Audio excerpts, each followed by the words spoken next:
गेले 2 महिने मी पावसाळ्याच्या सुरुवातीच्या अगोदरपासून ह्या उद्यान विभागाशी संपर्क साधतो आहे आणि शहरामध्ये विविध विभागामध्ये जी धोकादायक झाडं वाढलेली आहे, लोकांच्या घरावरती आहे, दुकानावरती आहे, मेन रस्त्यावरती आहेत, ते वारंवार मी तोडा असं सांगतो आहे.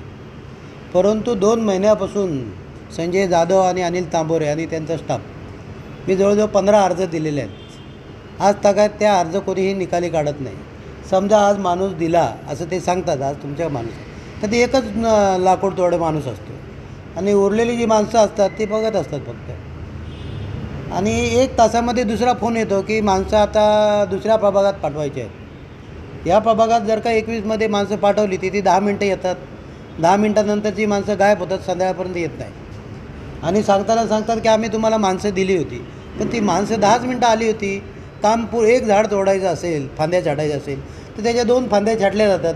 उर्वरित फांद्या छाटायला पुन्हा 10 दिवसांनी नंबर लागतो. म्हणजे या विभागामध्ये सावळा गोंधळ आहे. या विभागामध्ये महाराष्ट्र शासनाचे आणि कल्याण डोंबाले उच्च प्राधिकरणाचे जवळजवळ 20 कोटी रुपये या विभागामध्ये जमा आहेत आणि ते जमा रुपये नागरिकांच्या हिताच्या दृष्टीने आणि शहराच्या सौंदर्यीकरणाच्या दृष्टीने वापरणं गरजेचं आहे. परंतु आज तगात 20 करोड रुपयाचं काय झालं ह्या उद्यान विभागाने सांगितलेलं नाही आहे. तर मागणी काय तुमची? माझी मागणी हीच आहे की जे तुम्ही काम हातात घ्याल, ज्या प्रभागात तुम्ही हातात काम घ्याल त्या प्रभागामध्ये सकाळपासून संध्याकाळपर्यंत तिथलं काम झालं तरच त्या प्रभागाने माणसं दुसऱ्या प्रभागात घेण्यात जावे. परंतु तसं काय प्रकार होत नाही आणि ह्या विभागामध्ये करोडो रुपयाचे टेंडर काढलेले आहेत झाडं तोडायची.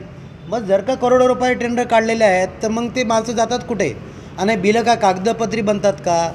ह्या अधिकाऱ्यांचे 4-4, 5-5 फ्लॅट आहेत. मग महापालिकेच्या पगारा एवढे फ्लॅट येतात का?